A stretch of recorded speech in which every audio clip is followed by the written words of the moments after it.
अस्सलामुअलैकुम वरहमतुल्लाहि वबरकातुह। क्या हाल है आप सबका? मैं उम्मीद करती हूँ आप सब लोग खैरियत से होंगे। तो चलें हम अपने आज के लेसन की तरफ चलते हैं। आज का हमारा लेसन है सूरत आले इमरान, सिपारा नंबर 4, आयत नंबर 121 से लेकर 129 तक इंशाअल्लाह। अऊज़ु बिल्लाहि मिनश शैतानिर रजीम। बिस्मिल्लाहिर्रहमानिर्रहीम। वइज़ गदौत मिन अहलिका तुबव्विउल मुअ्मिनीन मक़ाዒद लिलक़िताल वल्लाहु समीउन अलीम। إذ همت طائفتان منكم أن تفشلا والله وليهما وعلى الله فليتوكل المؤمنون.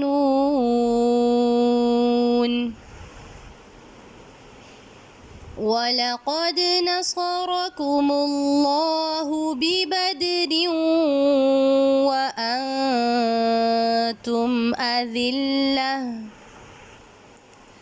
فاتقوا الله لعلكم تشكرون.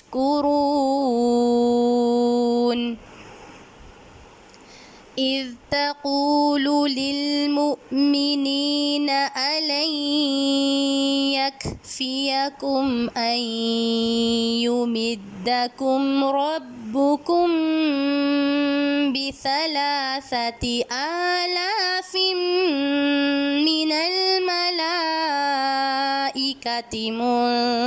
منزلين؟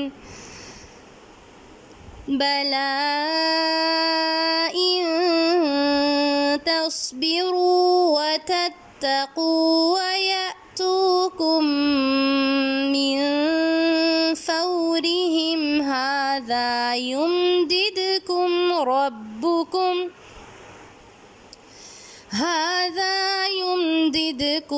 ربكم ب5,000 من الملائكة مسومين. وما جعله الله إلا بشرى لكم ولتطمئن قلوبكم به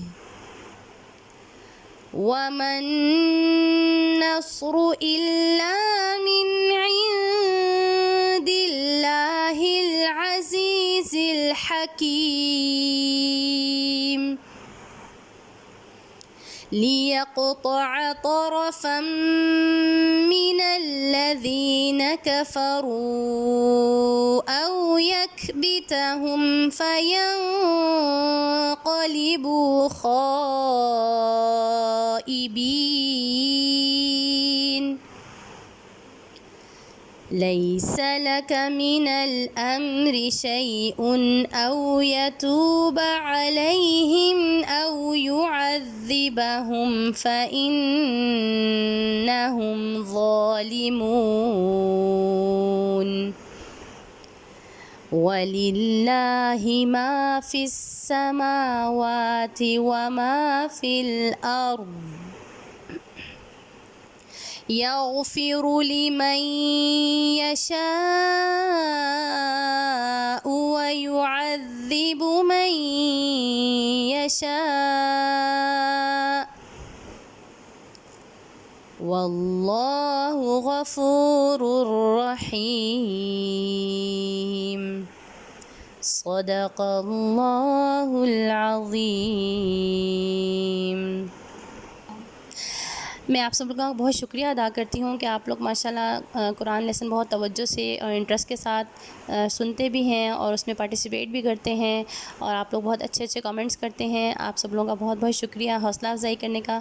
अल्लाह ताला हमसे काविश को कबूल फ़रमाए और हम सबको उस राह पर चलने की तौफ़ीक़ अता फ़रमाए जिस पर चलकर हम अपने रब तक पहुँच जाएँ। आमीन। जज़ाकुमुल्लाह खैरन कसीरा। इंशाल्लाह नेक्स्ट वीडियो के साथ फिर मिलेंगे। तब तक के लिए अपना ख़याल रखिएगा।